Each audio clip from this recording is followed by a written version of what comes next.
Good afternoon and welcome to today's presentation, Lead in Drinking Water, an Introduction for Attorneys. The information presented by the expert is not to be used as legal advice and does not indicate a working relationship with the expert. All materials obtained from this presentation are merely for educational purposes and should not be used in a court of law since the expert's consent, i.e., a business relationship where she or he is hired for your particular case. In today's webinar, Megan will discuss lead and lead toxicity, health effects, scope of the issue, regulations, standards and guidelines, legal aspects, and case studies. To give you a little background about our presenter, Megan Canright has 15 years of experience in the fields of industrial health, hygiene, and environmental health and safety. Her primary areas of expertise include occupational and environmental exposure assessment, and/or environmental quality, and the evaluation and control of waterborne pathogens and support of infection control. Megan is also involved in litigation support and oversight for numerous complex litigation claims for both plaintiff and defense attorneys. As a certified industrial hygienist, Megan is also very active in the local national chapter of the American Industrial Hygiene Association, serving as the 2015-16 chair of the AIHA Risk Assessment Committee. She is a graduate of the 2011 AIHA Future Leaders Institute and is the chair of the AIHA Future Leaders Institute Advisory Board. Continue to require passcode. The word for today is water. During the Q&A session, we ask that you enter this passcode into the Q&A widget for CLE reporting purposes. The Q&A is located to the left of your screen. Please remember that if you're applying for CLE credit, you must log onto your computer as yourself and stay for the full 60 minutes. You're also required to complete the survey at the end of the program.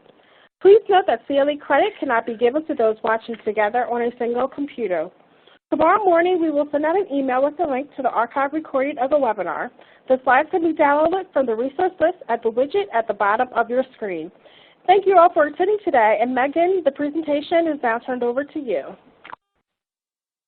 Great, thank you so much, Rochelle, and thank you to TASA, the TASA Group for hosting this webinar so that we can bring some visibility to this really important issue. So just some training objectives for today. We hope that you will learn something about the toxicity of lead exposure, different routes of exposure and pathways of exposure that might be important. We hope that you'll understand some of the basic health, public health concerns regarding lead in water, lead in drinking water, and some of the surrounding issues, and that you'll become familiar with some of the regulations, standards, and guidelines that are out there that are related to lead in drinking water. And then finally, we'd like to review some of the legal aspects and case studies that we've worked on to just bring some general awareness about how this important issue, how we're seeing it turn up in the legal realm. So first I'm going to talk a little bit about lead. What is lead? Why is lead an important health issue? And why is it toxic to humans? Some of the health effects that can result from lead exposure from various exposure routes. And then I'd like to talk about the scope of the issue in the public health arena at this time. I'll also go over some just regulations, standards, and guidelines that are available to provide you and others with information about this issue.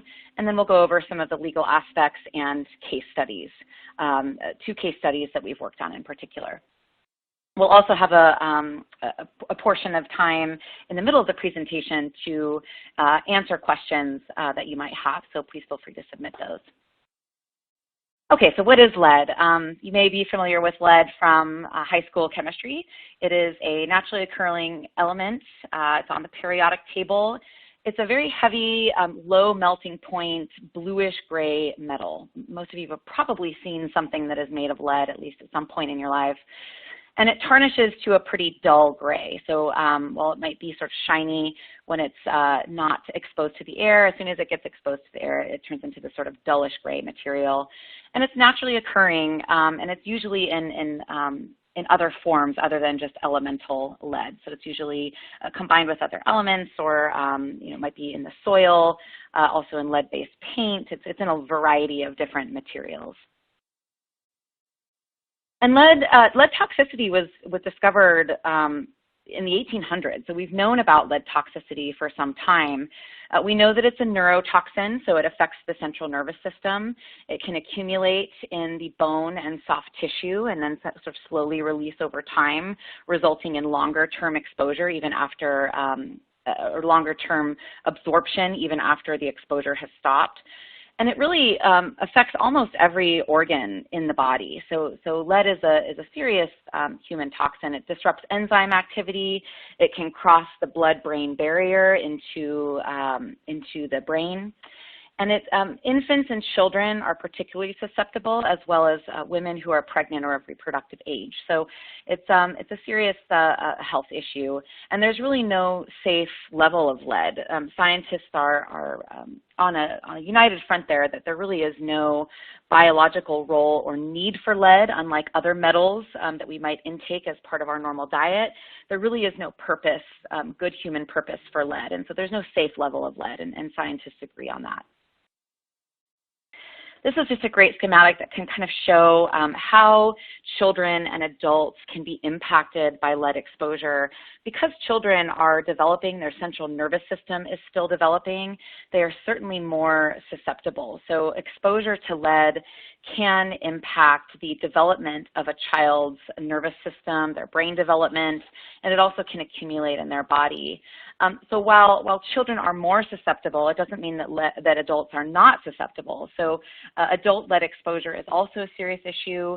It can, again, affect the central nervous system, memory, ability to concentrate, the digestive system, certainly the reproductive system in men. It can result in decreases in sperm counts and sperm abnormalities, and in women it can result in spontaneous miscarriage and other issues related to reproductive health. So it is a very important public health issue and something that we need to be very cognizant of. In terms of the scope of the problem of lead in water, lead has been widely used in water supply systems up until the early 20th century. So even well after we sort of knew the toxicity related to lead, lead has been used in water systems, and lead is still present in water systems as well. Really, most of the lead that we see is in lead service lines, so these are connections from the municipal supply to the home or the building. Use of lead solder to form pipe connections, and then lead in plumbing components, so lead piping, lead joints, and other connections and other components. These have been used installed in water systems through the mid-1980s. They were banned from any new construction in 1986, but there are still, even up until 2014, the term lead-free could contain up to 8% lead. So even components that were called lead-free could contain up to 8% lead until 2014.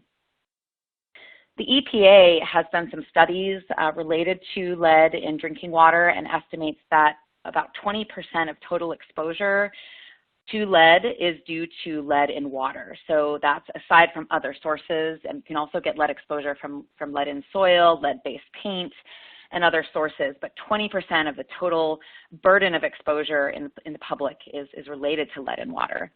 And for formula-fed infants, it's a really significant source of exposure. 40 to 60% of lead exposure for infants is from using formula and mixing formula with lead-contaminated water.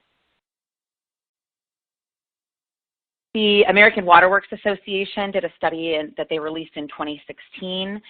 Their study reported that up to 30% of surveyed water systems found lead service lines.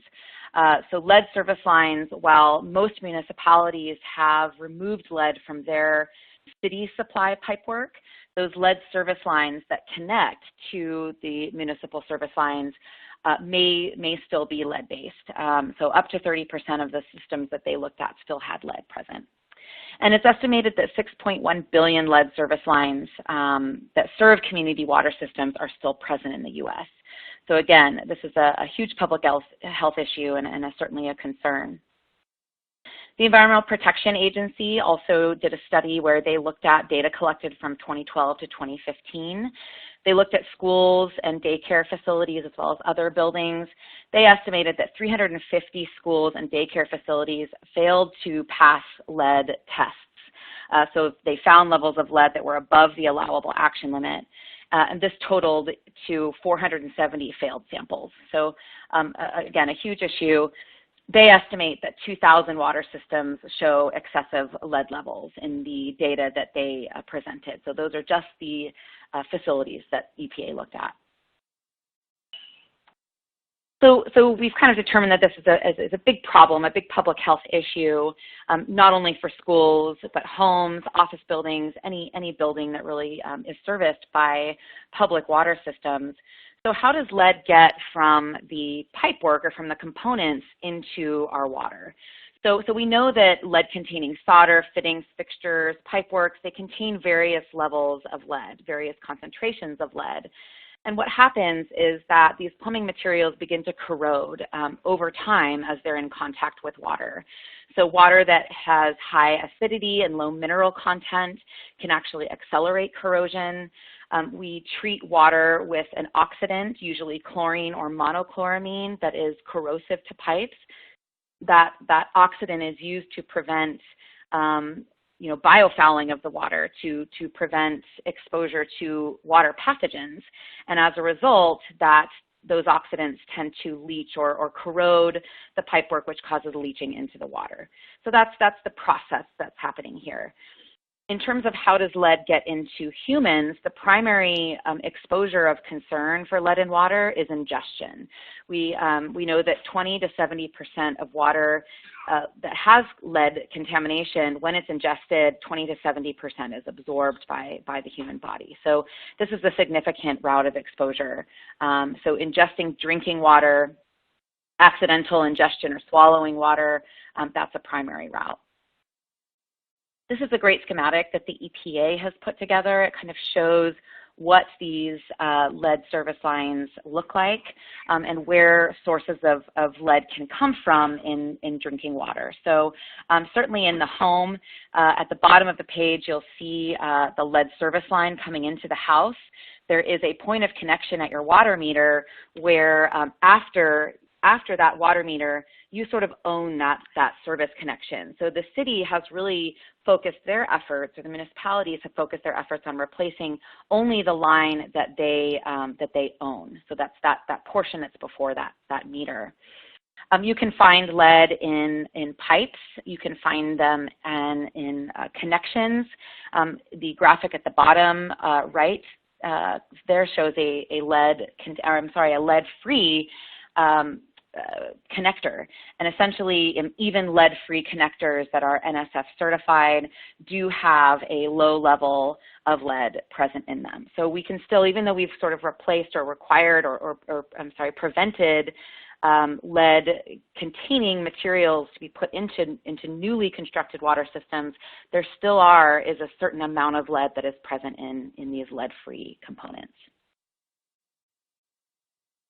This is a great schematic that shows the really delicate balance that is required in water treatment. So when we are taking raw water from a natural source, an aquifer that has accumulated water from a lake, a stream, a river, what have you, we need to treat that water in order to control the microbiology. So, and that is to prevent human illness related to waterborne pathogens like cholera, like typhoid, like dysentery, amoeba, protozoa, legionella. These are all organisms that grow in water, and so we need to control their growth by adding an oxidant. So we add an oxidant, typically a chlorine or monochloramine. This can result in the production of disinfection byproducts and also corrosion. So we need to control those disinfection byproducts and the corrosion in this pipework by adding anti-corrosive or corrosion inhibitors.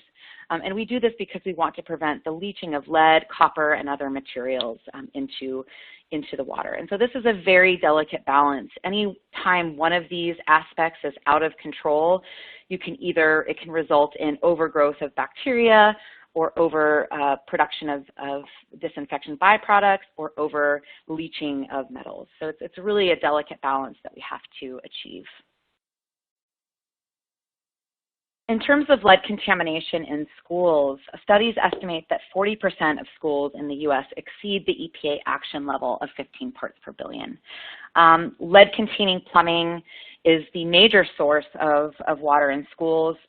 Several schools still have service connections that are lead, solder, fixtures, certainly drinking water bubblers. These are the fountains that you often see in schools. The aerators and flow devices in fixtures is also an important source of lead.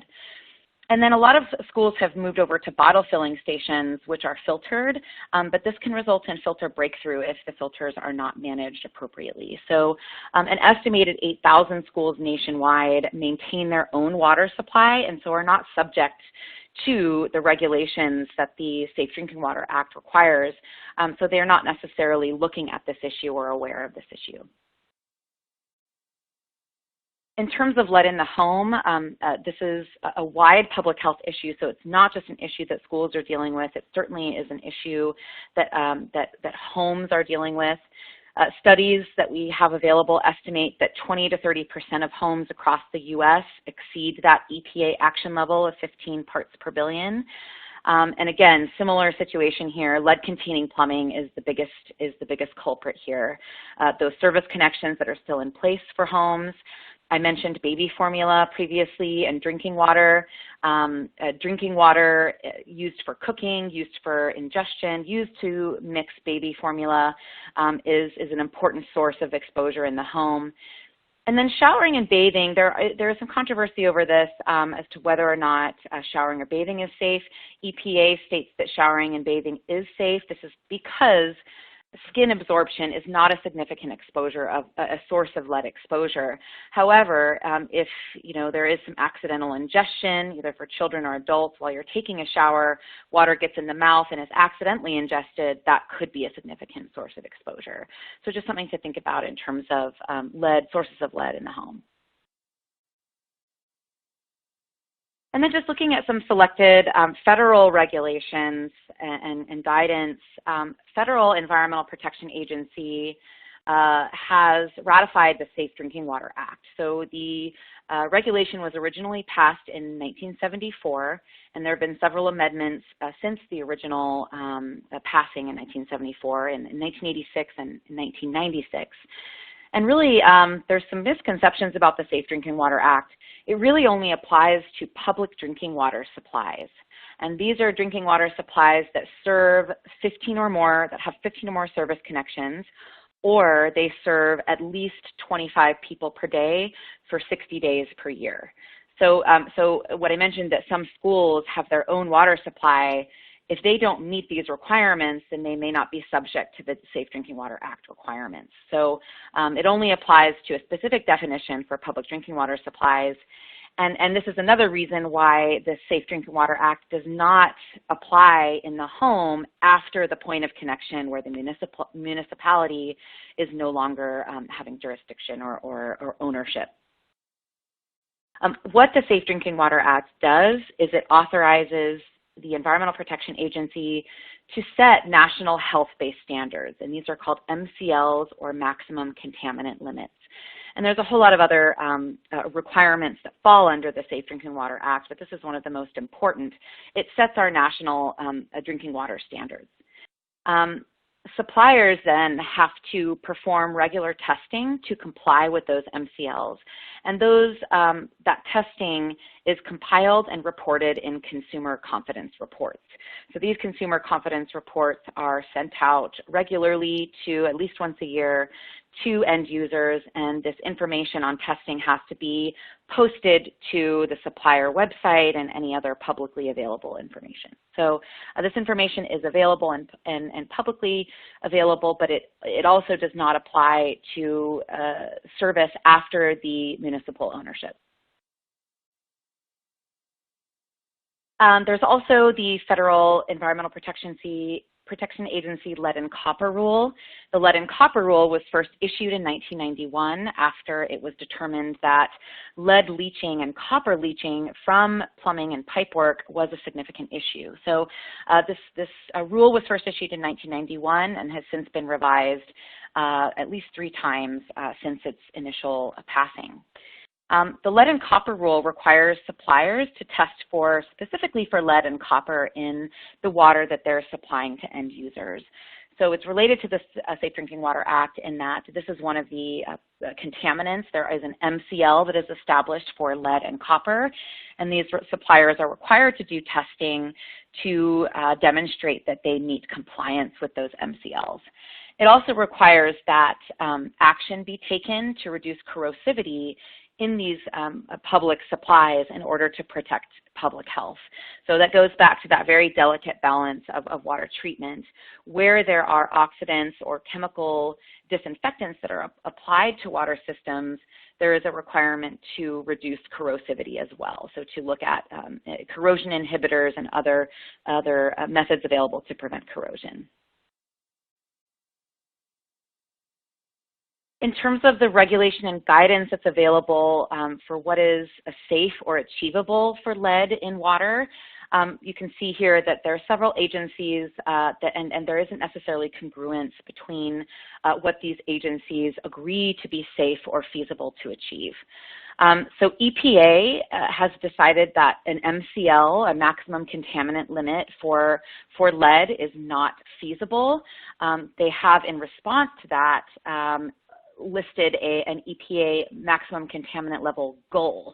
That goal is 0 parts per billion. So that is 0 detectable lead in the water system. And they've determined this, they've established 0 parts per billion as the goal because they've stated publicly that there is no safe level for lead.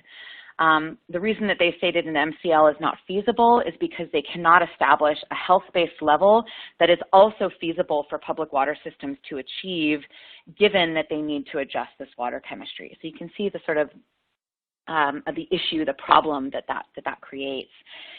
In response to that problem of being unable to list an MCL, EPA has established what they call an action limit.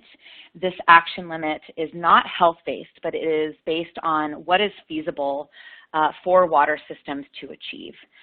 So it has nothing to do with health effects or toxicity. It's really just what can municipalities and public water systems reasonably achieve given the resources that are available to reduce lead in water. AIHA is the Office of Environmental and Human Health Hazard Assessment. This is they've established a California-based organization that has established a public health goal. They have established that PHG of 0.2 parts per billion. And this is really calculated based on neurobehavioral effects for both in children, and then hypertensive effects in adults. This is based on what's called a lowest observable adverse effect level that we've determined from studies of children and adults. And that is the low L that they've set it upon is 10 micrograms per deciliter of blood lead. And that assumes a child water consumption of 1 liter of water per day. They've calculated that. That is a health-based guideline. California Prop 65 has also set a warning level. This is based on the regulatory limit of 0.5 micrograms per day of ingestion or exposure from any source. So this is not just water, but also from any other source. And then the American Academy of Pediatrics has taken the stance that 1 part per billion should be an action threshold. So when water results are shown to be at 1 part per billion or higher, they're recommending that corrective action be taken to reduce levels, and this is because they've decided that there is no safe level of lead, and our pediatricians are unified in that stance as well. And at that, I think it takes us to our first Q&A session. Thank you, Megan. If all the attendees can enter in the passcode for today, which is water, and any questions that you have. Our first question, where were the EPA tests conducted? So there are sampling locations. They're required to meet certain sampling requirements so that to ensure that their sample sets are representative. So when EPA, when municipalities do their regulatory testing, they're required to take them from certain conditions, certain endpoints that are well established in the regulations. When EPA went and did their studies, they're basically following the same requirements that the Safe Drinking Water Act and Lead and Copper Rule require. So they are ensuring that the sample points are representative.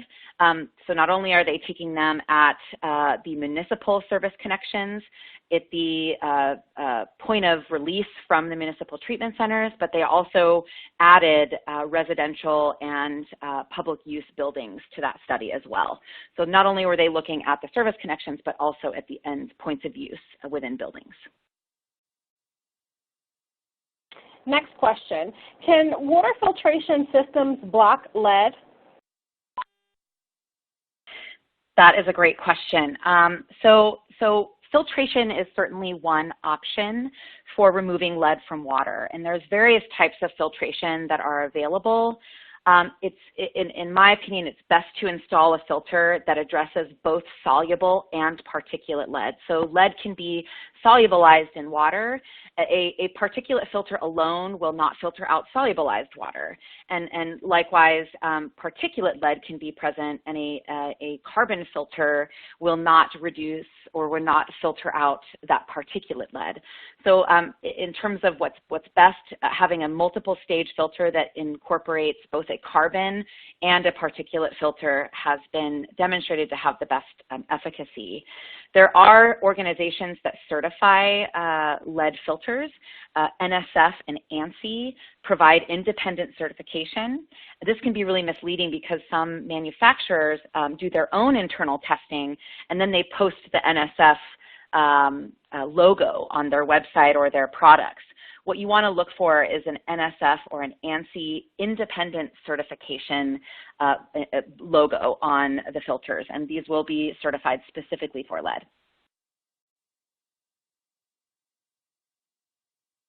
What can be done to possibly reduce lead exposure arising out of home private faucet sources? That's a great question as well. So there's EPA has some great resources on their website about reducing lead exposure. Certainly identifying whether your home or your building has a lead service connection is important. So you can do this by looking at it yourself. It can sometimes be hard to distinguish lead from something like steel. A magnet will stick to steel but not to lead. And copper service lines will look like a penny, the same material that a penny is made out of. The best way to do it is to ask your municipal supplier. They should have a log of lead service lines, or they should be able to come out and do an assessment and see if you have a lead service line. So that's one step to determine whether you have that lead service line.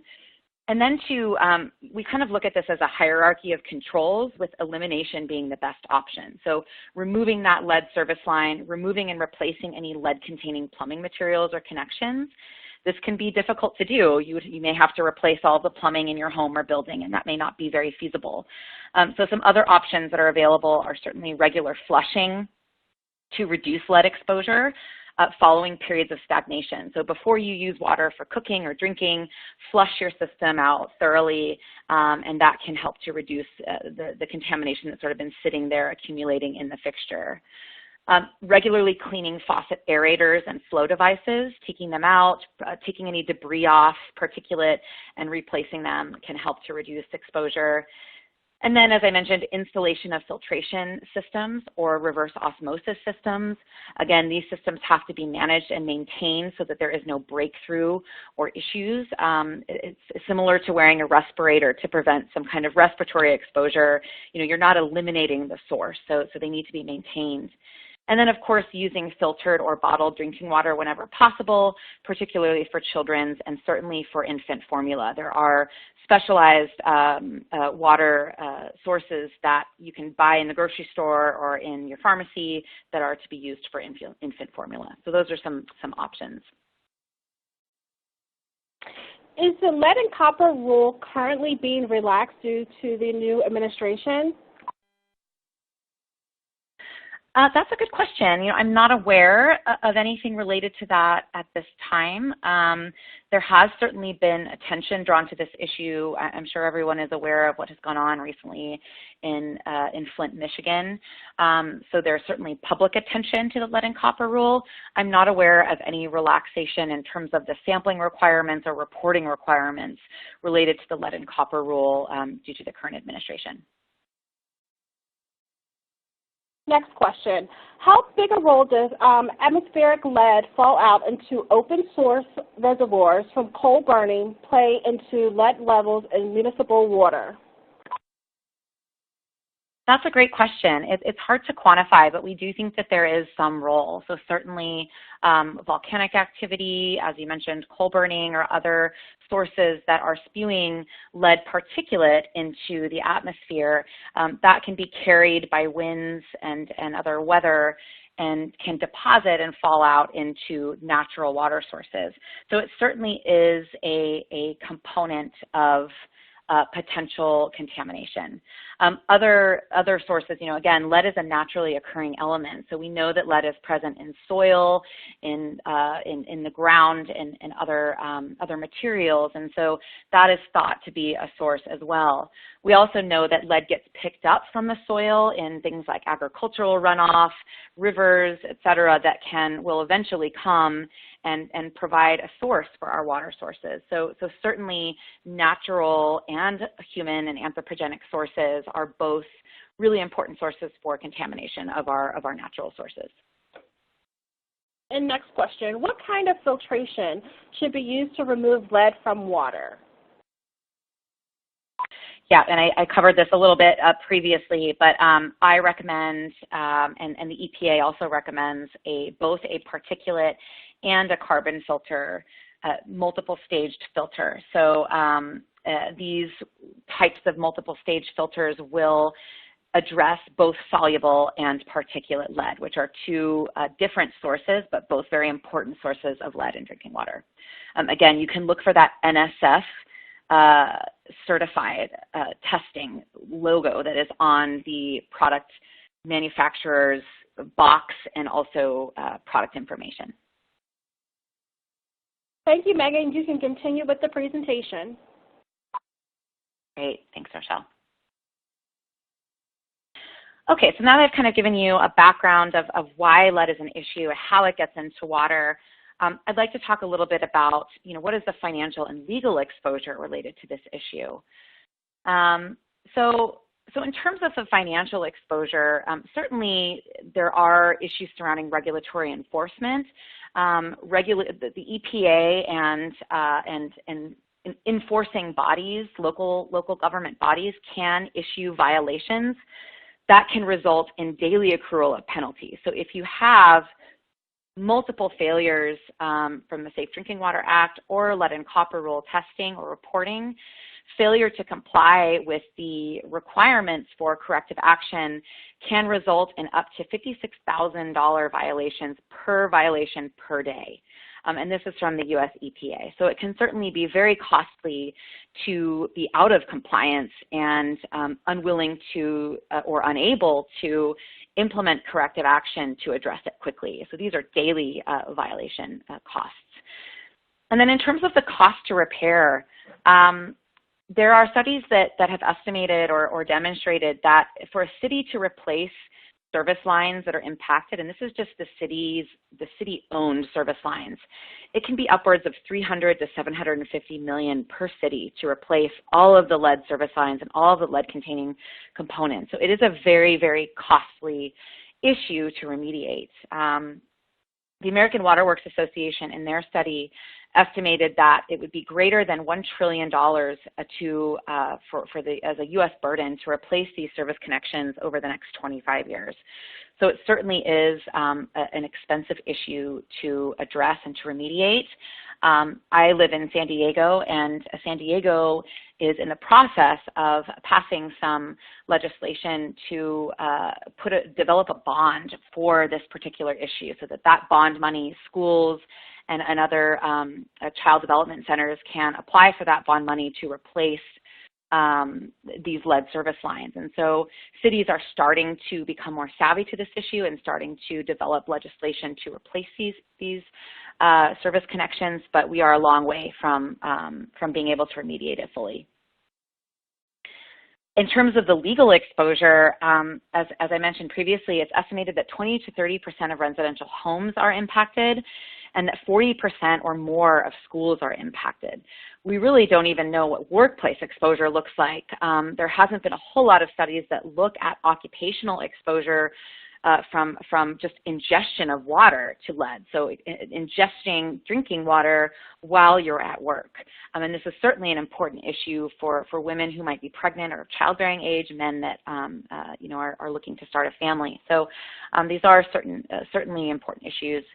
A single fixture, it's estimated, can result in overexposure. So single fixtures, I've seen results, upwards of hundreds of parts per billion of lead. And so even just drinking a normal amount of water, 1 to 2 liters per day from a single fixture can result in overexposure. So we know that is a concern.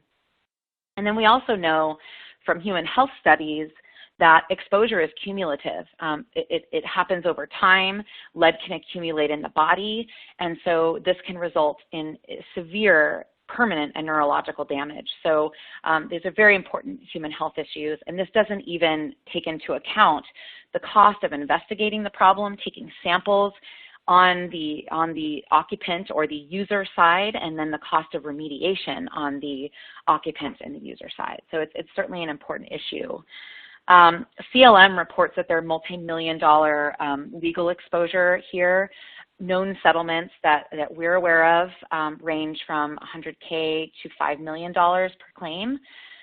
And we know that the regulations that we have only cover suppliers, but we know that this is an important issue for the end users. So these regulations that we have in place do not cover end users. However, they are being cited as the standard of care. So cities, building owners, and schools should know.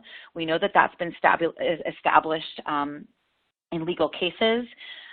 We know that this is a highly publicized issue. This has been out in the news with Flint, Michigan. These issues, owners, building owners, property owners should know about these issues, and there should be water management plans in place to prevent and address and manage these issues. Having a water management plan in place, we've seen on the legal arena have been able to prevent negligence or at-will claims. But we also know that, and these criminal charges have been since dropped, but in Flint, Michigan, the Department of Human Health Services director was criminally indicted for his role in the lead and Legionella-related issues that occurred and the deaths that occurred as a result of those issues in Flint, Michigan. So this is becoming more and more prominent in the news and in legal cases. And I wanted to just kind of, now that I've sort of set the stage for the issue and how it comes up in litigation, I wanted to share a couple of case studies with you. These are real investigations and litigations that Forensic Analytical has been involved with. And I wanted to show you these case studies to really show you the depth of this issue. So the first is a case study involving a California school district. California is typically, as you may well be aware, is typically on the forefront of establishing environmental regulations. They tend to be more stringent than other states, and they're often on the forefront of kind of passing legislation related to environmental issues, and lead is certainly one of them. California passed an Assembly Bill 746. And this bill essentially required, it was passed in 2017, and it essentially established a program for schools to conduct lead sampling by July 1st of 2019. So the program established with state laboratories that a free lead sampling could be performed. So up to 5 samples could be collected at each school site and submitted to a city lab, and the cost would be waived. Little guidance was really provided on sample collection procedures and sample collection and sample interpretation procedures. So I'll demonstrate that in a subsequent slide. It also established or cited this action level of 15 parts per billion, and stated that if these samples exceeded 15 parts per billion, they recommended that schools should take immediate action, but they didn't give a whole lot of guidance on what that immediate action should look like, or any resources for how schools were meant to take action. The State Water Resources Control Board Division of Drinking Water also issued around the same time in 2017 permit amendments. And essentially these permit amendments were issued to any public suppliers that served at least one K through 12 school. They required, this permit amendment required that any public supplier that has a drinking water permit, that they perform lead sampling at these public or private K through 12 schools, including preschools and child daycare facilities that requested sampling. So it only really, the requirement only applied to K through 12, but if preschools or child daycare facilities requested the sampling, they weren't able to turn them down.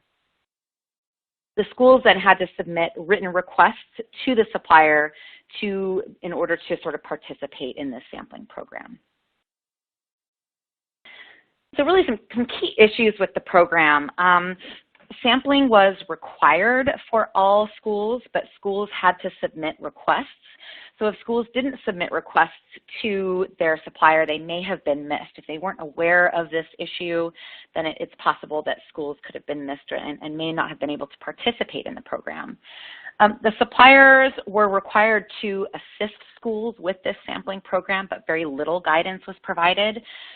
Sampling guidance differed from the federal EPA 3Ts program, which is a federal program that governs sampling guidance and remediation guidance.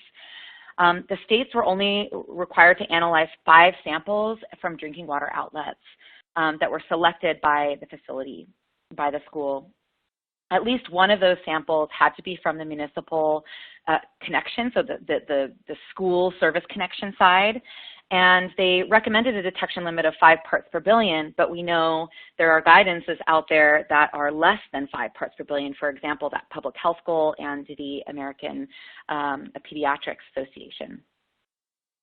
They did compile this data online, but there was a maximum of 26 data point storage, so the system really maxed out very easily, and so we weren't able to sort of pull the information that we needed by school very readily.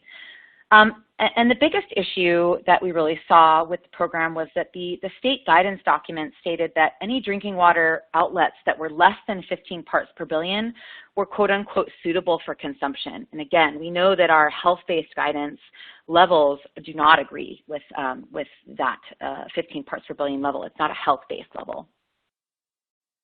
This is just a quick comparison between the EPA, the federal guidance document, and the California state guidance documents. I won't go through these in detail, but just wanted to point out some key differences. The EPA guidance suggests that drinking water outlets be prioritized for outlets that are used by pregnant women or children less than 6 years. And the state guidance asks that the busiest drinking water outlets be prioritized. There's some differences in how collection of samples is recommended. So EPA recommends a first draw, which is the very first bit of water that comes out of the fixture, followed by flushing, and then sequential samples after flushing. And the state guidance requires only first draw samples. There also is some differences in kind of how the recommended sampling is performed. So EPA recommends that regular sampling is performed, and then the determination of follow-up samples in terms of frequency, that be based on the results, whereas the California guidance says if you've got results that are less than 15 parts per billion, no additional sampling is needed, and those fixtures are suitable for consumption. So again, just an issue here with some differences in approaches and some problems with the California program. This is just an example of that online program that shows the sample results. And anything red on the right-hand side, this is an overage of either 5 parts per billion, which is that detection level, or 15 parts per billion is anything in red there. So you can see how in this area that significant findings greater than 5 parts per billion were found as part of this California program. So this California school district participated in the sanctioned program. 5 samples were collected at each school, and they reported their results via an online system. Several schools showed detectable levels, with several of the older schools having sample results greater than 15 parts per million. So really there wasn't a whole lot of communication of the sampling results other than posting to this website. So if people didn't really come across this information, there were no real community meetings held or anything like that to notify community and staff. The news media obtained these results because they're publicly available from a FOIA request. And so this resulted, essentially, most of the community became aware of this issue from news media coverage. And so this resulted in a lot of negative publicity. And the school was really put into a situation where there was no real resources for them to take action for these schools. And there was extreme parent-teacher outrage. Long delays in communicating results occurred, so upwards of 7 months to really communicate sampling results was occurring, and this was considered unacceptable. What the district decided to do is establish an internal district action limit of 5 parts per billion. What happened was they decided to do follow-up testing. They found that 38 of their schools had results greater than 5 parts per billion, and 11 had greater than 15 parts per billion. So, so the school was really put into a position to have to address this issue and address all of the positive results. They had to develop an ongoing plan that addressed all of their drinking water outlets in all schools. So going from a situation where they were taking 5 samples per school to samples from every single drinking water at every single school. And the school board essentially ended up setting an internal health goal of 1 part per billion, which is very difficult to achieve, and the schools are in a situation of trying to achieve that to this day. What we saw that happened was a class action lawsuit was filed against the district and the former superintendent. The allegations of the lawsuit stated that the district had results that showed harmful levels of water but didn't act or inform. And the school was really in a position where they didn't have a whole lot of guidance about what to do. So they were sort of in this situation where they couldn't take action, but they had these results, and there was no real effort to inform. The claim also indicated that exposure or there are allegations that exposure resulted in irreversible neurological damage to students. So many of the students had demonstrated documented medical issues and that they attributed to this issue. And it also alleged exposure to other contaminants, so things like copper from copper pipework and vinyl chloride from PVC pipework. So it incorporated not just the lead issue, but other contaminants in water. And the class action is still ongoing. Damages are expected to be greater than $1 million per student. So certainly an issue that the school district is still dealing with, despite that they do have an ongoing plan to perform further sampling and remediation. My second case study is an issue surrounding a municipal supplier. This was a major metropolitan city. It was a city that was dealing with this issue concurrent with the Flint, Michigan crisis. So back in the 2014, 2015, 2016 timeframe. So what was going on with Flint certainly led to heightened awareness regarding lead in city supplied water. So a lot of attention, a lot of media attention was being drawn to this issue. And the cities have been required to deal with their lead service pipes. The city was required to have lead service pipes until the 1986 ban. So the city knew that there were several lead service pipes that were present. Since the 2010 timeframe, this city had spent over $400 million in bond-funded projects to modernize their water supply. The problem was most of that modernization had to deal with water main replacement, and this was more leak-focused than lead-focused. So the bond funding did not include digging up and replacing of lead service line connections. What they decided to do instead is to adopt an anti-corrosion policy to reduce lead exposure. So instead of eliminating lead service lines, they adopted a phosphate-based anti-corrosion inhibitor policy. So this phosphate inhibitor was added to the water systems to generate a coating to prevent leaching of lead through city-owned pipework in a process called passivation. What we know from the EPA is a 2013 study that was done by the EPA demonstrates that coatings that passivation can actually be disrupted by regular pipe work.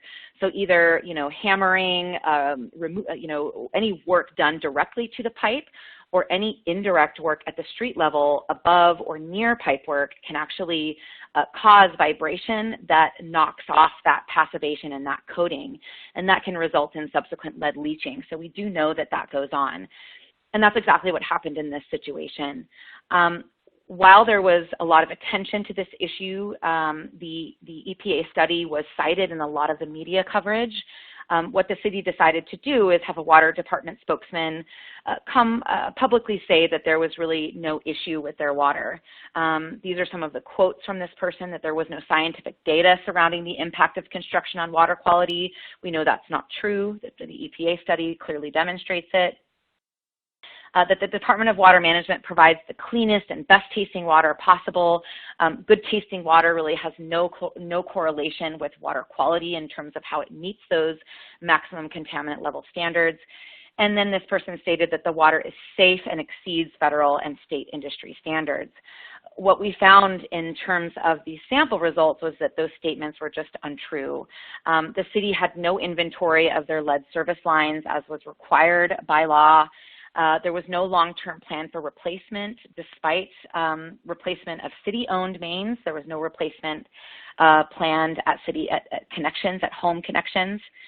And then the lead sampling, the regulatory sampling that was done, demonstrated lead results that were greater than 15 parts per billion in 1 of 10 residences. So, this became a very highly publicized issue. And this was a study that was done looking at positive lead samples in relation to service lines and lead-containing service lines. So the green here, these are lead-containing service lines, and then the red dots are where samples were collected. And you can see they very clearly correlate with locations of lead service lines. So the city was highly criticized for not having a program to address these lead service lines. So as you might imagine, a class action lawsuit was filed against the city, claimed the city was willfully beginning construction while not being knowledgeable that construction could affect lead leaching, that street work, meter installations, and plumbing repairs were done, but that there was no action to minimize exposure as a result of this construction. There was also a failure that was alleged to notify residents of elevated results, so there was no public communication, and that the risks and dangers are really known but ignored. So these construction projects specifically, there was an allegation that they resulted in elevated and unsafe levels of lead for residents. And similar to the previous lawsuit, this lawsuit is still ongoing, and issues still come up related to this issue in this particular city. And that's really all I have. So I think we have some time left over for some additional questions. Thanks, Megan. If all the attendees can enter in the passcode for today, which is water, and any questions that you may have. Our first question, what resources are available to understand the water supply serving homes and buildings? That's a great question. The first place to go to is to the actual supplier themselves. Because they're required to do this regulatory monitoring, they're also required to publicly share those resources. So every year, these suppliers are required to put together what's called a Consumer Confidence Report, a CCR. And so going to the website of the supplier, you should be able to easily find this consumer report. You can also Google the report by typing in your city and the Consumer Confidence Report, or CCR. It should pop up fairly readily, rather. I will say that the data is often delayed by upwards of a year. So for 2019, I would only expect the 2018 report to be the most recent report. That is because they're still collecting data for 2019. So you can expect your newest consumer confidence report to come out typically in the first or second quarter of the year. That's the best way to really understand how your supplier compares to the federal and state requirements in terms of drinking water standards. The EPA 3 Ts program is also a great resource, in terms of understanding and evaluating lead in your home or building and helping to remediate lead in your building. You can also go to your State Water Resources Control Board for more information about any state-funded programs or any state guidance that's available. Next question, how can I tell if my home or office has a lead service line connection? That's a great question. So I touched on this briefly previously, but if you have access to your service connection, and that sometimes you do, sometimes you don't, but you can look at the metal. So lead, as I mentioned, is a dullish gray metal, and it can sometimes be confused with galvanized steel. So service connections can be galvanized steel, they can be lead, they can be copper, they can be sometimes PVC. Lead is that dullish gray metal. It looks very similar to galvanized steel. The way you can tell a difference between galvanized and lead is to use a magnet. So I mentioned earlier, a magnet will stick to steel but not to lead. Copper service lines will look like the same material that a penny is made out of. And if you can't tell, then you can certainly ask your municipal supplier. They're going to be the best resource to confirm the material that your service connection is made of. They should have an inventory of lead service lines. They may be in the process of developing that, so if they're unable to tell you based on their log, then they should be able to, you can request that a service technician come out to your building to identify what the material is made of for you. Next question, what can be done to reduce lead in the home or office? Great question. So I mentioned that we sort of look at this in a hierarchy of controls with elimination being the best option. So it's always best to do a survey of the building to identify any lead-containing plumbing materials or connections. You can typically tell, depending on when these materials were installed, they may have a stamp that says they're lead-free or lead-containing. But removing and replacing certainly that lead service line and any known lead-containing plumbing materials or connections. You can consult with a plumber, a licensed plumber will be able to identify those materials for you. That can be very expensive and very costly. Certainly if you have lead-containing pipe that is within walls, it may be very difficult to remove those connections. Targeting what's at the fixture locally itself is a great place to start. So anything that is accessible so that you don't have to tear into walls to remove, starting kind of where those accessible plumbing connections are available is the best option. Barring removal and replacement, you can perform regular flushing. This is typically done in the morning after you've had stagnation in the water overnight. So performing flushing at the fixture before using that water for drinking water or cooking, flushing for a minute or two before drinking that water can help to reduce lead exposure. It certainly does not necessarily eliminate lead exposure, but it can help to reduce lead will accumulate in water as it's sitting in the pipework overnight. And as that chlorine and that corrosive water is in contact with plumbing, it can accumulate. So just doing that flushing can eliminate that first stagnant water. Implementing filtration, either point of use filtration or some kind of reverse osmosis system can help. Just keep in mind that those filters need to be changed regularly and managed, and you should do some validation testing to make sure that those systems are working. Regularly cleaning your faucet aerators and flow devices can remove particulate lead from the back of the aerator. And then, barring everything else, using filtered or bottled drinking water whenever possible. Bottled drinking water does have a standard of 5 parts per billion for lead. So bottled drinking water is not necessarily lead-free, but it can have a lower level than if you have a lead service connection in your home. And that's particularly for children and infant formula. You want to use special water sources for infant formula in particular. And last question, what blood level is safe for children? That's a great question. So the Environmental Protection Agency public health goal that I mentioned previously is based on the lowest observable adverse effect level of 10 micrograms per deciliter for children and adults. So that is the lowest observable effect level, the concentration at which we start to see those cognitive neurobehavioral issues in children and those hypertensive endpoints in adults. That's at 10 micrograms per deciliter. However, the Centers for Disease Control states that 5 micrograms per deciliter should be considered a level at which public health action is commenced, especially for children. So you can see there's not a whole lot of agreement here between organizations. What we do know is that scientists agree that there's no safe level of lead for children. So the goal would be 0. Thank you, Megan. That's all of the questions that we have for today. Please remember that if you are applying for time. Thank you. Please remember that if you are applying for CLE credit, you must have attended for the full 60 minutes of this presentation. You're also required to complete the survey at the end of the program. All certificates will be sent out via email in 24 to 48 hours after this presentation. I want to take this opportunity to thank everyone for attending, and most especially Megan Canright for her time and effort in creating this presentation.